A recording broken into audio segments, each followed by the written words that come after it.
Welcome to this walkthrough of the Post-Earnings Momentum Analyzer. This tool is all about what happens after earnings. It helps you spot both short and long-term momentum trends so you can identify potential setups, whether you're trading stocks or options. Let's dive in. At the top, you'll see the current stock price and how it compares to the price right before the earnings release. Just below that is a timeline showing the stock's evolution starting from one day before the event. It's a quick way to get a feel for how the move is developing. Next, you'll find the short-term momentum table. This section breaks down the open and close prices and the percentage change for each of the 5 trading days after earnings, starting with the day before.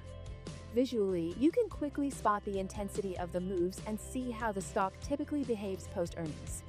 The very first row always shows the most recent earnings release. This updates after the close each day to reflect the current momentum in progress, giving you real-time context on how the latest move is unfolding. Wondering how this current move compares to similar ones in the past? That's exactly what the next box is for. It highlights past momentums that most closely resemble what's happening now, and their correlation scores. You can explore those past setups to project how the current trend might play out based on historical behavior. Scroll down to extend your analysis into the long term. Here, you'll see how the stock evolved over 1 week, 2 weeks, 1 month, and 2 months after earnings.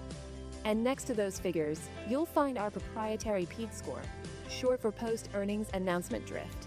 This metric quantifies how long and how strong the drift tends to be after the initial move.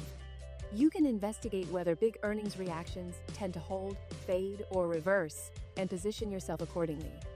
Overall, this screen helps you research the post-earnings landscape, identify your edge, and act on it with confidence.